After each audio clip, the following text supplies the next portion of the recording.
Good morning, everyone. This is Dr. Mehma Ghazal, and today in this video, we will talk about a very simple and easy topics, which are precipitation and precipitate. So, precipitation reaction is a chemical reaction that occurs in aqueous solution to form precipitate. So, these are the pictures of your precipitate formation in that, and the clear solution also you are getting an idea. So precipitation basically in chemistry is like when you mixed two liquids and suddenly a solid forms to the bottom, as you can see in this picture also.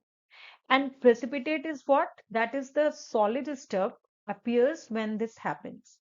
So imagine when you are mixing two drinks and suddenly you see some tiny particles or crystals at the bottom, which we can say by the name precipitate.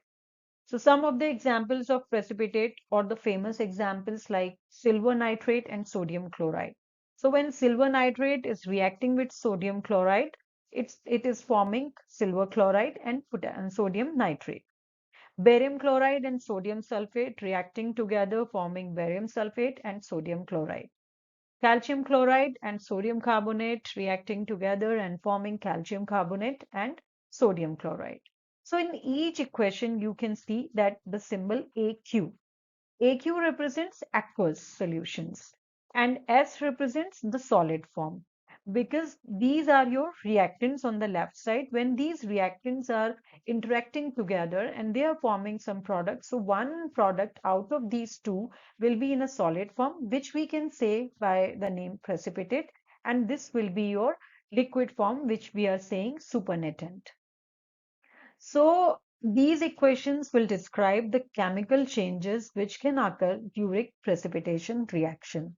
One more example of lead nitrate when it is combining with potassium iodide and it is forming potassium nitrate, which is in a liquid form, and lead iodide, which is in the form of precipitate. So some of the basic characteristics of your precipitate and supernatant, as in this picture, you can see the solid formation of a substance is given by the name precipitate, and the clear liquid solution or the remaining portion which is in a liquid form is said to be supernate or supernatant. And supernatant is the liquid portion which will be remaining after the whole procedure of precipitation has been done.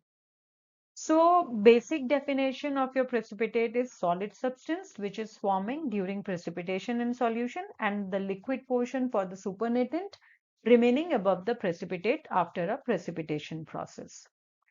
When we are talking about the formation, so in precipitate, two soluble substance react to produce an insoluble product. And in supernatant, it is remain as the clear liquid portion after the solid particles which have been settled. Physical state of your precipitate will be in a solid and the supernatant will be in a liquid form.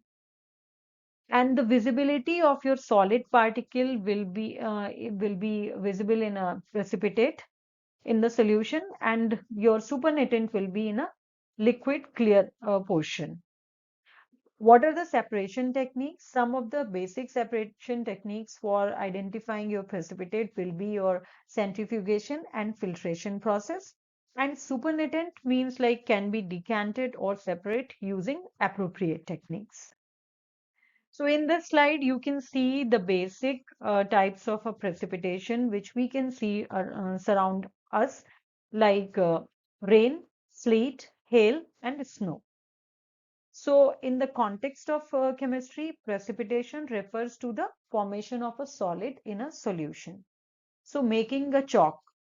As you can see that calcium chloride, when it is reacting with sodium carbonate, it is forming calcium carbonate and sodium chloride. So when a solution of calcium chloride is mixed with the solution of sodium carbonate, then calcium carbonate precipitates out as a solid, which is a form of a basic chalk.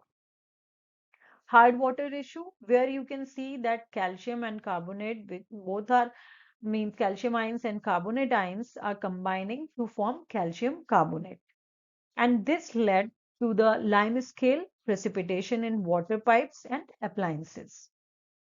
It is also can be seen in the water treatment, where you can see that calcium hydroxide is to water, means which is in a form of a water, can lead to the precipitation of calcium carbonate, and this will be helpful in removal of impurities in water treatment. The last one is the silverware tarnish, where you can see that when silver is reacting with hydrogen sulfide in the air, it is forming silver sulfide precipitate on the surface. And this is the cause of the tarnishing of your silverwares. So this is all about the normal process of precipitation and how precipitate form. I hope like this video will be helpful to all of you.